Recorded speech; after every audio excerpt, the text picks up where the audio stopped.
Hello student, कैसे हो? बढ़िया एकदम बिंदास। तो शुरू करते हैं आज की क्लास। तो आज के क्लास में हम लोग क्या कर रहे हैं कि Bihar board VY objective question जो टोटल प्रश्न की जो संख्या है कितना है, 40 है। तो 40 क्वेश्चन को क्या करने वाले हैं, वीवाई ऑब्जेक्टिव क्वेश्चन हम लोग देखने वाले हैं। और ये चैप्टर हम क्या लेने वाले हैं, सरफेस केमिस्ट्री।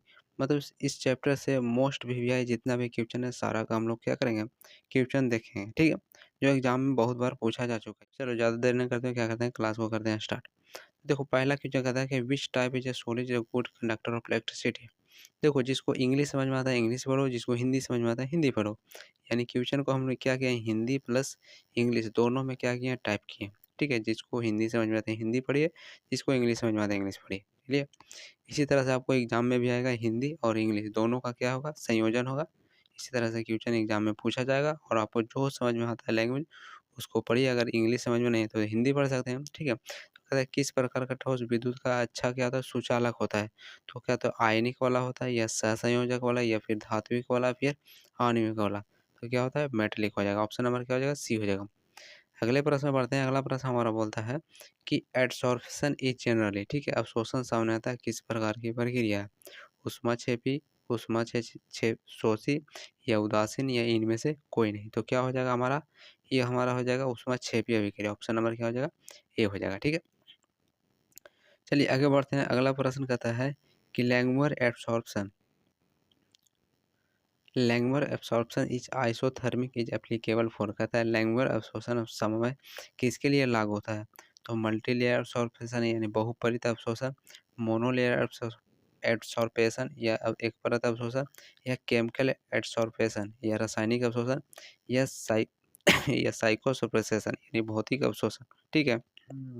तो हमारा क्या हो जाएगा, मोनोलेयर एब्सॉर्प्शन है यानी एक परत अवशोषण हो जाएगा। ऑप्शन नंबर क्या हो जाएगा, बी हो जाएगा। यहाँ पर बिल्कुल सही उत्तर क्या है, बी है। ठीक है, चलिए अगला प्रश्न बढ़ता है। अगला प्रश्न कहता है कि which force which force is involve इन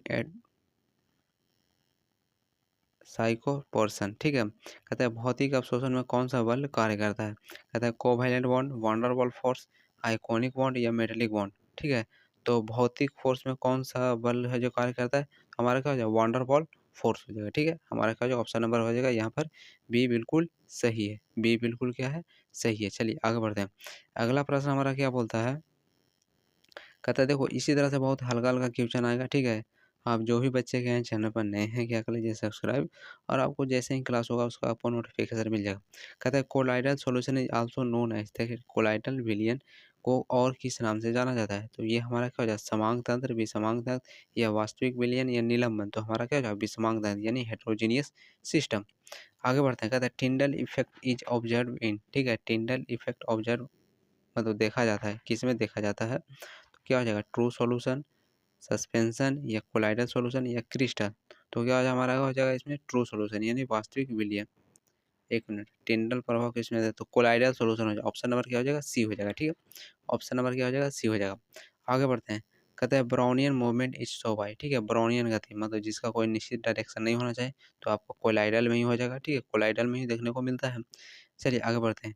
अगले अगले प्रश्न में बढ़ते हैं। अगला प्रश्न कहता है देखो इधर एकदम इजी इजी क्या है प्रश्न है। ठीक है, कहता है smoke is an example of, यानी धुआं किसका उदाहरण है। कहता है सॉलिड गैस का, यानी सॉलिड गैस में, gas in liquid, liquid gas, ठीक है, लिक्विड इन गैस, या फिर सॉलिड इन गैस। ठीक है, तो धुआं किसका उदाहरण है, तो ये क्या होता है, सॉलिड से क्या होता है, गैस में होता है, यानी सॉलिड से गैस। तो ऑप्शन नंबर क्या हो जाएगा, ए हो जाएगा। ऑप्शन नंबर ए यहाँ क्या है, बिल्कुल सही है। अगला प्रश्न बोलता है कि form is an example of, ठीक है, जहाँ किसका उदाहरण, गैस द्रव में, ठोस द्रव में, गैस ठोस में, या ठोस गैस में। तो जहाँ किसका उदाहरण है, तो गैस द्रव में, यानी ऑप्शन नंबर क्या हो जाएगा, ए हो जाएगा। ऑप्शन नंबर ए बिल्कुल क्या है, सही है। चलिए अगले प्रश्न बढ़ते हैं। अगला प्रश्न हमारा क्या बोलता है कि गोल्ड, ठीक है, गोल्ड SOL, ठीक है, गोल्ड SOL। देखो इस तरह से बहुत क्वेश्चन आपको लिखा हुआ देखने को मिलेगा SOL। इसका मतलब कहने का मतलब सॉल्यूशन की बात किया जा रहा है, यानी solution, gold solution is an example of. ठीक है, तो गोल्ड से क्या होता है, लिक्विड में कन्वर्ट होता है। ठीक है, तो गोल्ड क्या होता है, सॉलिड, यानी सॉलिड से लिक्विड। तो क्या हो जाएगा हमारा, सॉलिड से लिक्विड। ऑप्शन नंबर क्या हो जाएगा, ए हो जाएगा इसका भी। चलिए अगले प्रश्न बढ़ते हैं। अगला प्रश्न हमारा क्या बोलता है, क्वेश्चन नंबर 11 पर आते हैं। क्वेश्चन नंबर 11 बोलता है कि कोलाइडल प्रोसेस सेटिंग, एक मिनट इसको इधर लेके आओ। चलो कहता है the process of setting A colloidal particle is called, ठीक है। तो कोलाइडल कणों के बैठने की प्रक्रिया को क्या कहते हैं, तो अवसादन बोलते हैं, यानी ऑप्शन नंबर ए में ही दिया गया है, यानी सेडिमेंटेशन। चलिए अगले प्रश्न पढ़ते हैं। अगला प्रश्न बताया डायलिसिस यूज टू, ठीक है। तो डायलिसिस किसके लिए यूज किया जाता है, इलेक्ट्रोलाइट्स के लिए यूज किया जाता है, ठीक है। ठीक है।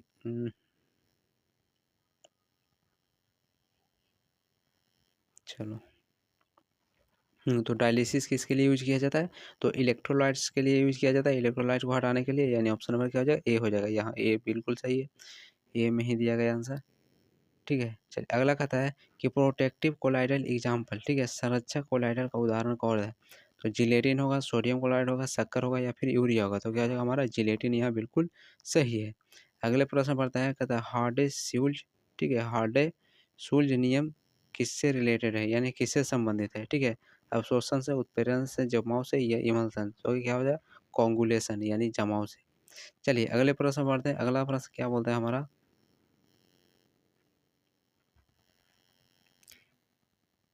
कहता है कि the minimum amount of electrolyte to cause coagulation is called, यानी जमाव उत्पन्न करने के लिए आवश्यक न्यूनतम इलेक्ट्रोलाइट को क्या कहते हैं, कहते हैं अवशोषण मान, जमाव मान, आयनिक मान या फिर कोलाइडल मान। तो उसको हम लोग क्या बोलते हैं, तो उसको हम लोग बोलते हैं कॉन्गुलेशन वैल्यू, यानी ऑप्शन नंबर क्या हो जाएगा, बी हो जाएगा, यानी जमाव मान, ठीक है। अब ये भी तो देखें क्वेश्चन नंबर 14 में तो यही था, उससे रिलेटेड है।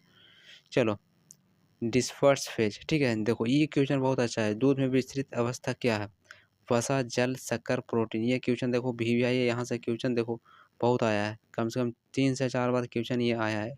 इसी तरह से घुमा पूछ देगा, घुमा घुमा, ठीक है। हाँ तो कहता है दूध में विस्तृत अवस्था है, विस्तृत अवस्था मतलब क्या, मतलब फैले हुए, मतलब डिस्पर्स फेज इन मिल्क। तो क्या हो जाएगा हमारा सही उत्तर फैट होता है। ये क्वेश्चन बहुत बार पूछा जा चुका है। कहता है जिलेटिन, ठीक है, जिलेटिन, जिलेटिन किस प्रकार का कोलाइडल है, तो लायोफिलिक या लायोफोबिक या एसोसिएटेड या मल्टी मोलिकुलर, ठीक है। तो क्या हो जाएगा हमारा लायोफिलिक, ऑप्शन नंबर क्या हो जाएगा ए, बिल्कुल यहाँ पर सही है। अगले प्रश्न पढ़ते हैं। अगला प्रश्न बोलता है कि फेरिक, ठीक है, क्या बोला जा रहा है, फेरिक हाइड्रोक्साइड सॉल्यूशन इज, यानी फेरिक हाइड्रोक्साइड सॉल्यूशन किस प्रकार का कोलाइडल है, लायोफोबिक या लायोफिलिक या माइक्रोमोलिकुलर या एसोसिएटेड, ठीक है, एसोसिएटेड या सहसंयोजित उच्च आणविक या द्रव, ठीक है, द्रवक प्रेमी या द्रवी विमुख, ठीक है। तो हमारा क्या हो जाएगा सही उत्तर, हमारा हो जाएगा लायोफोबिक, यानी द्रवक विमुख। चलिए अगले प्रश्न बढ़ते हैं। अगला प्रश्न बोलता है, देखो ये आगे ये भी क्वेश्चन भी आई है, ये भी हमारा क्वेश्चन क्या कहता है कि फ्रेंड्लिस अब्जॉर्प्शन सामान्य समीकरण क्या है, तो ये हमारा जो समीकरण क्या होता है, x by m is equal to k power के पी के पावर 1 बाई क्या हो जाता है हमारा एन हो जाता है, ठीक है। जो पावर हो जाता है क्या होता है, एक मिनट, फ्रेंडली सब x by m, x by m k p के पावर क्या हो जाता है हमारा 1 बाई एन हो जाता है, ठीक है। तो जहाँ ये ऑप्शन दिख रहा है कहाँ हो जाए, देखो ऑप्शन नंबर ए में ही क्या और हमारा दिख रहा है। अगला ये क्या है, p v is equal n r t, x y के टी है और पी इज इक्वल टू के, यानी ऑप्शन नंबर ए बिल्कुल क्या है सही है। अगले प्रश्न पढ़ते हैं। अगला प्रश्न हमारा क्या बोलता है कि सेंट्रल, कहता है कि central precipitator use to remove, ठीक है, क्या बोला जा रहा है कि कॉट्रेल अवक्षेपित का प्रयोग किसके लिए होता है, ठीक है। तो किसके लिए होता है, तो डस्ट को क्या रिमूव करने के लिए, यानी क्या बोला डस्ट फ्रॉम स्मोक, धुएं से धूल को, मतलब डस्ट फ्रॉम स्मोक मतलब किसके लिए, मतलब किसको क्या कॉट्रेल अवक्षेपित का प्रयोग किसके लिए होता है, तो डस्ट फ्रॉम स्मोक यानी धुएं से धूल को, ठीक है। चलिए आगे बढ़ते हैं।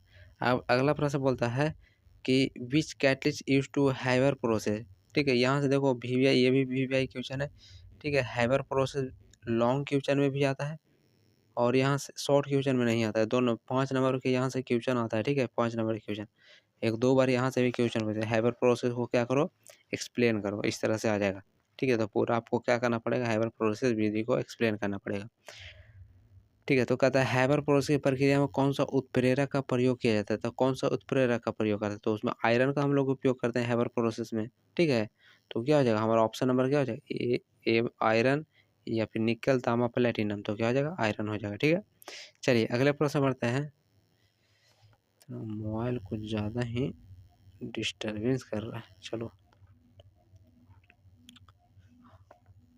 कहता है कि which catalyst use to ऑस्टोवल process, ठीक है, ऑस्टोवल प्रक्रिया में कौन सा उत्प्रेरक प्रयोग होता है, प्लेटिनम, आयरन, कॉपर या फिर निकल, किस में किया जाता है, ऑस्टोवल प्रोसेस में। तो ऑस्टोवल प्रोसेस में किसका प्रयोग करते हैं तो हम लोग किसका प्रयोग करते हैं, तो प्लेटिनम का प्रयोग करते हैं। ऑप्शन नंबर ए क्या हो जाएगा, बिल्कुल सही है। आगे बढ़ते हैं, अगला प्रश्न हमारा क्या होता है कि which type of catalyst occurs when the catalyst and reactant are in a same phase है। जब उत्प्रेरक और अभिकारक समान अवस्था में हो तो कौन सा उत्प्रेरक होता है, होमोजीनियस, हेट्रोजीनियस या ऑटो कैटलिस्ट या इंडिकेटेड, प्रेरित, स्वउत्प्रेरण, विषमांग या फिर समांग। तो क्या हो जाएगा, होमोजीनियस, क्या हो जाएगा, होमोजीनियस। चलिए अगले प्रश्न पढ़ते हैं। अगला प्रश्न कहता है कि माइकल फॉर्मेशन ऑकर्स एवं, ठीक है, मिसेल का निर्माण किसके रूप में होता है, ठीक है। तो कहता है नाजुक मिसेल साधारणतः उच्च तापमान, उच्च दबाव या अधिक पतलापन, ठीक है। तो क्या हो जाएगा हमारा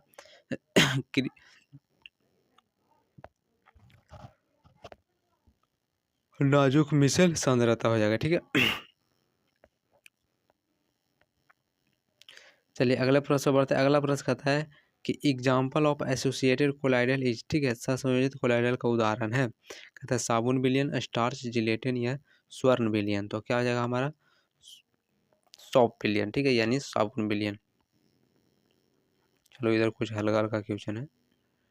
चलिए अगला प्रश्न कहता है हमारा कि एग्जाम्पल ऑफ माइक्रोमोलिकुलर कोलाइडल इज, ठीक है। तो क्या हो जाएगा हमारा, स्टार्च होगा, सॉप सॉल्यूशन होगा, स्मोक या फिर गोल्ड सॉल्यूशन। तो क्या हो जाएगा, स्टार्च हो जाएगा, ठीक है। उच्च आणविक कोलाइडल का उदाहरण कौन हो जाएगा, स्टार्च।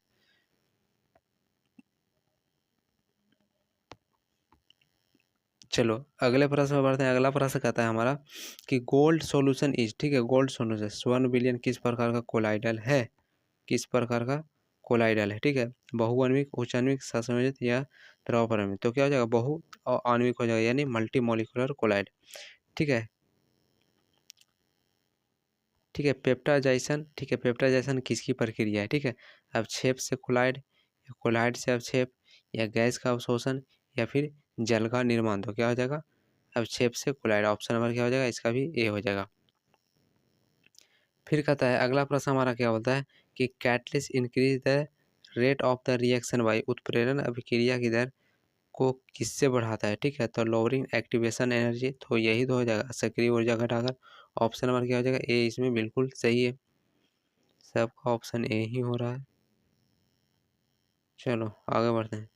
कहता है कि which catalyst used in hydrogen of oil, sorry, hydrogenation of oil, तेल के हाइड्रोजनीकरण में कौन सा उत्प्रेरक प्रयोग किया जाता है। तो निकेल का प्रयोग करते हैं, ठीक है, हम लोग क्या करते हैं, निकेल का। तो ऑप्शन नंबर ए में ही निकेल दिया गया, निकेल, कॉपर, लोहा, प्लेटिनम। तो ऑप्शन नंबर क्या हो जाएगा, ए हो जाएगा। चलिए आगे बढ़ते हैं कि which is a lyophobic colloid, ठीक है, इनमें से कौन सा द्रवी विमुख कोलाइड है, यानी चार गो ऑप्शन दिया, फेरिक हाइड्रोक्साइड सॉल्यूशन, ठीक है, जिलेटिन या स्टार्च या फिर प्रोटीन। तो क्या हो जाएगा हमारा, फेरिक हाइड्रोक्साइड सॉल्यूशन। देखो इमल्सन का उदाहरण कौन है, ये क्वेश्चन देखो VVI है एकदम, यहाँ से क्वेश्चन बहुत बार आया है। इमल्सन या फिर क्वेश्चन है दूध एक प्रकार का है, तो दूध पे एक प्रकार का क्या है, ये भी क्वेश्चन क्या है, बहुत बार आया हुआ है। तो इस क्वेश्चन को क्या कर रहे हैं, आंसर तो बता दिए, दूध होगा। इमल्सन क्या हो जाएगा, दूध हो जाएगा। इमल्सन, दूध एक प्रकार का कैसा है, तो इमल्सन है। इस तरह से भी क्वेश्चन आता है। कहता है which catalyst is use to contact process of H2SO4, H2SO4 की कॉन्टैक्ट प्रक्रिया में कौन सा उत्प्रेरक का प्रयोग करता है। तो क्या हो जाएगा, हमारा हो जाएगा वेनेडियम पेंटाऑक्साइड, तो V2O5, यानी ऑप्शन नंबर क्या हो जाएगा, ए हो जाएगा। ऑप्शन नंबर ए में ही देगा, तो क्या हो जाएगा, ए हो जाएगा। चलिए आगे बढ़ते हैं। कहता है which is called enzyme catalyst, ठीक है, एंजाइम उत्प्रेरण किसे कहते हैं। तो बायो कैटलिस्ट जैव उत्प्रेरण को, या हेट्रोजीनियस कैटलिस्ट या विषमांग उत्प्रेरण को। आगे और ऑप्शन क्या है, थोड़ा छोटा कर लेता हूँ इसको ताकि चारों ऑप्शन दिख सके। हाँ, अगला ऑप्शन कहता है कि हेट्रोजीनियस विषमांग उत्प्रेरण या इंड्यूस्ड कैटलिस्ट या प्रेरित उत्प्रेरण को, ठीक है। तो क्वेश्चन क्या हमारा क्या आता है, which is called enzyme catalyst, enzyme उत्प्रेरण किससे होता है। तो किससे होता है, तो हमारा क्या हो जाएगा, जैव उत्प्रेरण से। ऑप्शन नंबर क्या हो जाएगा, ए हो जाएगा। चलिए आगे बढ़ते हैं। अगला प्रश्न कहता है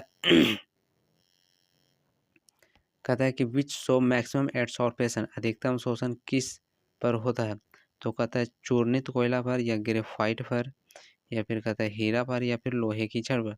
तो क्या हो जाएगा, चूर्णित कोयला पर अधिकतम अवशोषण किस पर होगा, तो पाउडर चारकोल पर। ठीक है, ऑप्शन नंबर ए हो जाएगा। आगे बढ़ते हैं। एडसॉर्प्शन है, ठीक है, अवशोषण है तो सरफेस फिनोमिनन, बल्क फिनोमिनन या केमिकल फिनोमिनन या फिर रैंडम फिनोमिनन। तो क्या हो जाएगा हमारा, सरफेस फिनोमिनन। ठीक है, पृष्ठीय घटना। आगे बढ़ते हैं। अगला प्रश्न कहता है कि which colloid used for medicine for heart, हृदय रोग में कौन सा कोलाइड दवा के रूप में प्रयोग होता है, तो एगरोल, या जिसको हम लोग सिल्वर सॉल्यूशन बोलते हैं। ठीक है, फिर कहता है जिलेटिन या स्टार्च या फिर सोप सॉल्यूशन यानी साबुन विलयन। तो किसका प्रयोग होता है, तो एग्रोसोल यानी क्या होता है, एरिगोल। ठीक है, एरिजीरोल, ठीक, एरिजीरोल हो जाएगा। ठीक है, यानी सिल्वर सॉल्यूशन का ऑप्शन नंबर क्या हो जाएगा, ये हो जाएगा। अगला प्रश्न हमारा क्या बोलता है, कहता है कि which collide use gold pen. ठीक है, स्वर्ण पेंट में कौन सा कोलाइड का प्रयोग करते हैं, तो gold solution, option number A. ठीक है, ऑप्शन नंबर क्या हो जाएगा, ए हो जाएगा। चलिए अगला प्रश्न कहता है कि इन कैटलिस्ट रिमेंस, उत्प्रेरक कैसा रहता है, तो उत्प्रेरक कुछ नहीं होता, उसका कोई प्रभाव नहीं, अनचेंज होता है। इसका ऑप्शन नंबर ए ही हो जाएगा। चलो ये क्वेश्चन बहुत अच्छा है। कहता है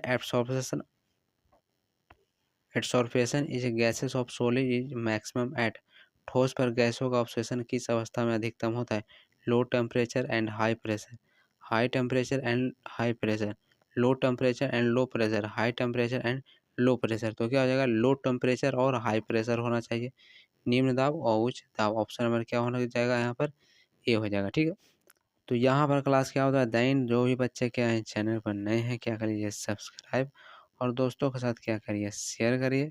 ठीक है, और इसी तरह से आपको वीवीआई ऑब्जेक्टिव क्वेश्चन मिला रहेगा और आपको एग्जाम से रिलेटेड गाइडेंस दिया जाएगा।